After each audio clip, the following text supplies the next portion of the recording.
ভাবুন তো, একই দিনে বিটকয়েনের পাশে গোল্ড রাখা হচ্ছে, আবার সেন্ট্রাল ব্যাংকরা একসাথে বলে দিচ্ছে ফেডের উপর চাপ দেওয়া মানে পুরো সিস্টেম ঝুঁকিতে ফেলা। একদিকে ক্রিপ্টো ধীরে ধীরে ট্রেডিশনাল ফাইন্যান্সের ভিতরে ঢুকে পড়ছে, আরেকদিকে সেই ট্রেডিশনাল সিস্টেমটাই ভিতর থেকে নড়বড়ে হয়ে যাচ্ছে। আর ঠিক এই সময়ই সিলভার নতুন অল টাইম হাই করছে। বিটকয়েন হালকা নড়ছে, কিন্তু মার্কেট বলছে আমরা এখনো নিশ্চিত নয়। আজকের ভিডিওটা হাইপ না নিয়ে আমরা বুঝবো এই পরিবর্তনগুলো আসলে আমাদের জন্য কি সিগন্যাল দিচ্ছে। তাহলে চলুন আজকের ভিডিও শুরু করা যাক।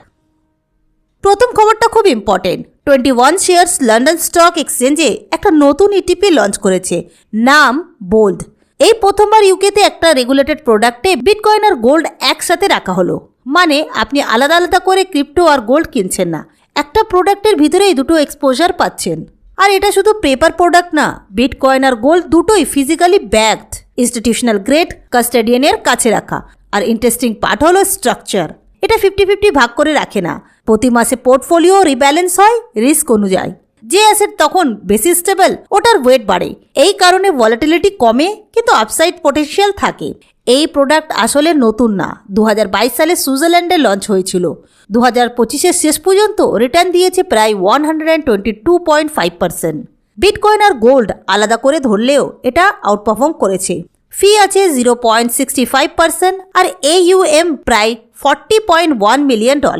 সবচেয়ে বড় সিগন্যালটা অন্য জায়গায়। ইউকে আগে ক্রিপ্টো ইটিপিতে রিটেল ইনভেস্টরদের ঢুকতে দিত না। অক্টোবর 2025-এ রেস্ট্রিকশন উঠেছে। ডিসেম্বর 2025-এ লন্ডন স্টক এক্সচেঞ্জে ক্রিপ্টো ইটিএন ট্রেডিং ভলিউম ছিল প্রায় $280 মিলিয়ন। মানে রেগুলেটর ধীরে ধীরে বলছে রিস্ক ম্যানেজ করলে ক্রিপ্টো অ্যাকসেপ্টেবল। এবার আসি একটু বড় ম্যাক্রো পিকচারে। US Federal Reserve chairperson Jerome পাওয়েলকে ঘিরে রাজনৈতিক চাপ বাড়ছে, এতটাই যে 11টা মেজর সেন্ট্রাল ব্যাংক একসাথে স্টেটমেন্ট দিয়েছে। ECB, Bank of England, Bank of Canada সবাই বলছে সেন্ট্রাল ব্যাংকের ইন্ডিপেন্ডেন্স নিয়ে খেললে গ্লোবাল স্টেবিলিটি নষ্ট হবে।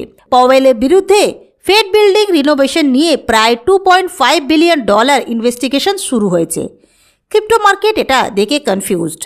একদিকে যদি ফেড দুর্বল হয়, ডলার পলিসি নিয়ে বিশ্বাস কমে, তাহলে বিটকয়েনের মতো ডিসেন্ট্রালাইজড অ্যাসেট অ্যাট্রাকটিভ হয়।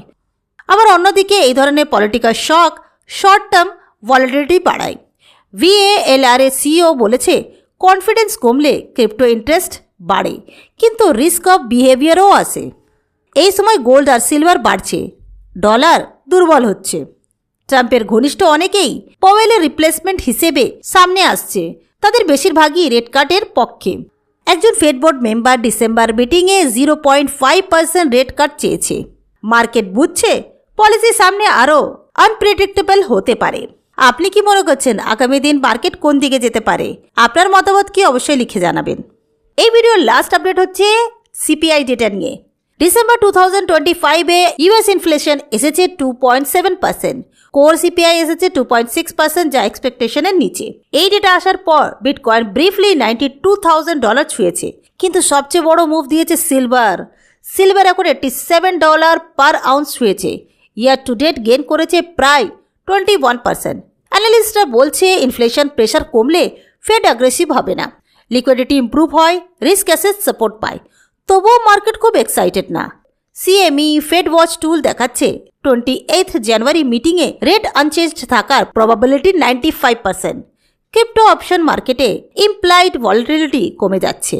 Greek.live বলেছে ম্যাক্রো ডেটা এখন আর আগের মতো ইম্প্যাক্ট করছে না, মার্কেট সেন্টিমেন্ট ফ্রাজাইল। সামান্য খারাপ খবর এলেই ইনভেস্টররা সরে যাচ্ছে।